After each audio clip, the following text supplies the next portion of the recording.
Assalamualaikum. Today I will discuss about introduction to HRM. What is HRM?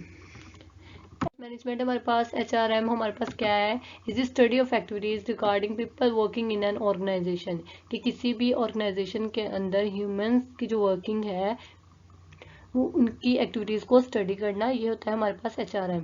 और उसके अलावा अगर हम देखा जाए कि एम्प्लॉयज़ की एबिलिटीज़ को देखना, स्किल्स वगैरह को, और उनकी ज़रूरियात मीन के नीड्स वगैरह को देखना। जो ह्यूमन रिसोर्स मैनेजमेंट है वो 3 कीवर्ड से हमारे पास 3 की टर्म्स होते हैं हमारे पास। कौन कौन से हैं? Human resources and management. उसके बाद हमारे पास ह्यूमन रिसोर्स मैनेजमेंट जो होते हैं ना, वो रिस्पॉन्सिबल होते हैं कि जो कोई ना कोई, जब देखे ना ऑर्गेनाइजेशन के अंदर, जब एक ऑर्गेनाइजेशन को चलाना है तो उसको मैनेज भी तो किया जाता है। तो उनमें जो ह्यूमंस है बहुत ज़्यादा इंपॉर्टेंट होते हैं। वो उनको जो रिसोर्सेज प्रोवाइड किया जाता है या ये सारा कुछ मैनेज भी तो किया जाता है ना। तो रिस्पॉन्सिबल कौन होते हैं इनके? Responsible for how people are managed in the organisation. कि ह्यूमन रिसोर्स मैनेजमेंट एक ऐसी टीम होती है जो कि क्या करती है, ऑर्गेनाइजेशन के अंदर लोगों को मैनेज करने के लिए रिस्पॉन्सिबल होती है। It is responsible for bringing people in organisation, helping them perform their work. तो सारा का सारा जो जितना भी वहाँ पे मैनेजमेंट का जो भी काम है वो सारा कौन करता है? ह्यूमन रिसोर्स मैनेजमेंट की टीम ही करती है। उसके बाद हमारे पास HRM हमारे पास क्या करता है कि HRM plays important role in creating organisation and helping them survive. यही बात है बार बार के ह्यूमन रिसोर्स मैनेजमेंट बहुत इंपॉर्टेंट रोल प्ले करता है किसी भी ऑर्गेनाइजेशन को बनाने के लिए। बनाने के अलावा उसको जब चलाना होता है, कि ऑर्गेनाइजेशन है, जाहिर सी बात है बहुत बड़ी एक ऑर्गेनाइजेशन है, तो उसको चलाने के लिए तो उनको चलाना भी किसने है? ह्यूमंस ने चलाना है। तो उनको जो रिसोर्सेज प्रोवाइड किए जाते हैं, ये सारा कुछ भी मैनेज करने के लिए हमारे पास एक HRM की टीम होती है, जो कि वहाँ पे होने वाली जितने भी वर्कर्स हैं, एम्प्लॉयज़ हैं, ये हमारे पास, अब देखिए ऑर्गेनाइजेशन के अंदर लोग किस तरीके से काम करते हैं। एज अ मेंबर हो सकते हैं, एम्प्लॉयज़ हो सकते हैं, कस्टमर्स एंड क्लाइंट्स वगैरह किस फॉर्म में हो सकते हैं।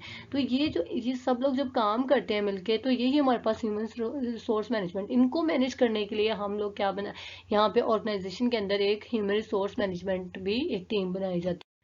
उसके बाद है कि ह्यूमन रिसोर्स मैनेजमेंट को हमने करना है, तो उसके लिए कुछ हमारे पास फंक्शंस वगैरह भी हैं। तो ये जो सबसे पहले फंक्शन है मैनेज करने के लिए, प्लानिंग है, ऑर्गेनाइजिंग है, स्टाफिंग है, लीडिंग एंड कंट्रोलिंग। सबसे पहले किसी भी चीज़ को बनाने के बाद, हम सब बनाने से पहले हम लोग क्या करते हैं? प्लानिंग करते हैं। फिर उसको जो हमारी पूरी टीम होती है, उसके बाद हम उसको ऑर्गेनाइज करते हैं, स्टाफिंग करते हैं, उसको लीड करते हैं। जो पूरा स्टाफ है वो लीड करेगा। उसके बाद कंट्रोल करते हैं। ये हमारे पास कुछ ऑपरेशनल फंक्शंस हैं HRM के। ऑपरेशनल फंक्शन भी इंपॉर्टेंट रोल प्ले करते हैं ऑर्गेनाइजेशन के अंदर, कि टीम जो है वो किस तरीके से वर्क कर रही है, बिजनेस की एक्टिविटीज़ क्या है। तो इसके लिए भी हमारे पास, जिस तरह हमारे पास मैनेजरेबल फंक्शंस थे, इसी तरह ऑपरेशनल फंक्शन भी, इनमें भी क्या आ जाती है? हमारे पास स्टाफिंग आ जाती है, कि प्लानिंग किस तरीके से करनी है, रिसोर्स को डेवलप कैसे करना है हमने। उसके बाद compensation and benefits, safety and healthy employ and labour relation, record maintaining, HR research. ये हमारे पास कुछ ऑपरेशनल फंक्शन है HRM के। ये हमारे पास डायग्राम है कि सबसे पहले एम्प्लॉयज, ट्रेनिंग, ये रिक्वायरमेंट, रिवॉर्डिंग, ये हमारे पास business value, success strategy, objectives. ये ह्यूमन रिसोर्स मैनेजमेंट के अंदर हम लोग इस पे करते हैं। उसके बाद जैसे मैंने टाइप्स बात की थी, रिक्वायरमेंट एंड सिलेक्शन, इसमें हम लोग क्या करते हैं कि देखना है कि लोगों को किस तरीके से, मतलब कि प्रोफेशनल रिक्वायरमेंट्स यही आ जाती है कि वैकेंसीज वगैरह, लोगों को किस तरीके से अपनी ऑर्गेनाइजेशन के अंदर लेके आना है, उनको क्या क्या चीज़ें देनी है, इंटरव्यू कैसे होगा उनका, कैंडिडेट्स किस तरह के होंगे, उनकी क्वालिफिकेशन को देखा जाएगा, कि उनकी मतलब कि जॉब की एडवर्टाइजमेंट वगैरह देखी जाती है। यहाँ पे हमारे पास स्टाफिंग स्पेशलिस्ट जैसे रिक्वायरमेंट है। उसके बाद कंपनसेशन एंड बेनिफिट्स है। कंपनसेशन एंड बेनिफिट्स मतलब कि अब उनको किस तरीके से मुआवजा दिया जाना है, मतलब कि उनकी पेमेंट की जाएगी, उनको क्या क्या फ़ायदा हो सकता है। ये हमारे पास टाइप्स हैं ह्यूमन रिसोर्स मैनेजमेंट के, कि क्या क्या चीज़ों को उनको देखना पड़ता है। ह्यूमन रिसोर्स मैनेजमेंट की जो टीम है उनको क्या क्या चीज़ों को देखना पड़ता है। जैसे मैंने बताया कि उनकी बेनिफिट्स, लोगों के फ़ायदों को देखना पड़ता है, उनको उनकी वगैरह को देखना पड़ता है। उसके बाद हेल्थ एंड सेफ्टी है। इस पूरे पॉइंट में अब यही है कि उनको अगर कोई एम्प्लॉयज़, वर्कर्स वगैरह या जितने भी मेंबर्स उसमें काम करें, एज अ क्लाइंट है या कस्टमर्स हैं, या हम कह सकते हैं एम्प्लॉयज़ हैं, वर्कर्स हैं, कोई भी हैं, तो उनकी हेल्थ और सेफ्टी वगैरह को देखना, उसके बाद लेबर एंड एम्प्लॉयज़ रिलेशन, के लेबर का और एम्प्लॉयज़ का आपस में रिलेशन क्या है, उनमें कोई कन्फ्लिक्शंस तो नहीं आ रही वो।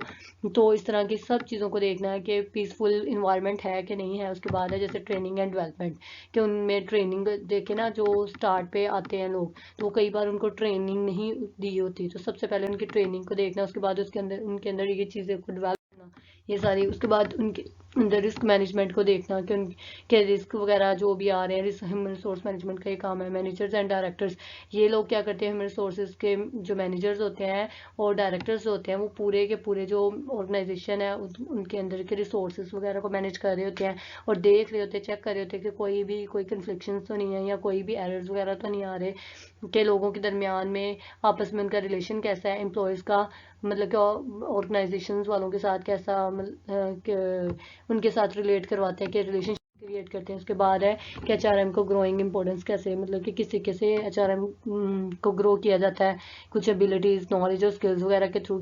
उसके बाद है हमारे पास factors contributing to the growing importance, ये फैक्टर्स है हमारे पास कि हम कैसे ग्रो कर सकते हैं एचआरएम को। अकोमोडेशन टू वर्क नीड्स है, ये देखिए उसमें हमने क्या करना है कि लोगों की जो वर्कर्स हैं उनकी ज़रूरियात, उनकी रिहाइश वगैरह को देखना, यही चीज़ें हैं जो हमें ग्रो करवा सकती हैं एचआरएम को। उसके बाद increase complexity of the manager jobs, तो मैनेजर जॉब्स के अंदर बहुत सी कम्प्लेक्सिटीज़ आ जाती हैं, क्योंकि जैसे जैसे टीम ह्यूमन रिसोर्सेज बढ़ती जाती है तो उनका काम भी बढ़ता जाता है। उसके बाद है कंसिस्टेंसी होनी चाहिए उनके दरमियान में। कॉस्ट ऑफ ह्यूमन रिसोर्सेज है, कि ये भी जो है हमारे पास आ जाते हैं उसके इश्यूज में। उसके बाद है what are the concern on human resources, के किस तरीके से ह्यूमन रिसोर्सेज इश्यूज जो होते हैं हमारे पास, ह्यूमन के रिसोर्सेज के इश्यूज जो हैं वो हमारे पास, जैसे के एम्प्लॉयज़ जो हैं वो उनको किस किस चीज़ का सामना करना पड़ता है, इस्टेब्लिशिंग प्रोडक्टिविटी का, एम्प्लॉयज़ का कि अरेंज उनको कैसे करना है, उनको ट्रेनिंग कैसे देनी है, उनको प्रिवेंट एक पीसफुल इन्वायरमेंट कैसे प्रोवाइड करना है। तो कुछ इश्यूज भी उनमें आते हैं ह्यूमन रिसोर्स को जब हम लोग मैनेज कर रहे होते हैं, तो उसमें क्या है कि लोगों के साथ अट्रैक्शन का एक इशू आ जाता है, कि लोग एक दूसरे किस तरीके से अट्रैक्ट होंगे। मोटिवेट का आ जाता है, कि मोटिवेट से ये है कि जैसे मैंने बताया कन्फ्लिक्शंस आ जाते हैं, कोई किसी वजह से हो जाता है, तो इस वजह से उनको मोटिवेट का हमारे साथ आ जाता है इशूज। उसके बाद है टू कीप टैलेंटेड पीपल, के लोगों को टैलेंटेड पीपल को उभारना के लेके आना अपनी ऑर्गेनाइजेशन में, ये भी इशूज है कि मुश्किल से लोगों को, टैलेंटेड बहुत से लोग होते हैं लेकिन उनको लेके नहीं बंदा आ सकता टू डेवलप।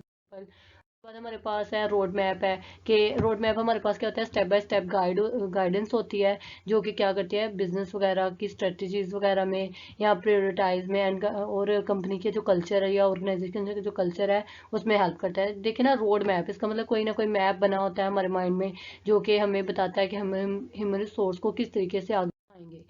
ये है कि ह्यूमन रिसोर्स रोड मैप को किस तरीके से हम लोग आगे लेके चलते हैं। कुछ है कि एचआर रोड मैप होता है, स्टेक होल्डर्स के साथ किस तरीके से बात करनी है, उसके बाद आइडेंटिफाई करना कि कौन सा रोड मैप हमारे पास ज़्यादा बेटर है इस चीज़ के लिए, व्यू करना आर रोड मैप को। उसके बाद बस ये है कि उसके बेनिफिट्स भी हैं कुछ, जैसे रोड मैप के प्रायोरिटाइजिंग मैपिंग है, उसके बाद स्मार्टर रिसोर्सिंग है, ऑनगोइंग प्लान्स है कि कौन सा हम एचआर है बेहतर है हमारे लिए, और आइडेंटिफाई करना इन एफिशिएंसीज को, मतलब कि डिफरेंट लोग चीज़ों को शनाख्त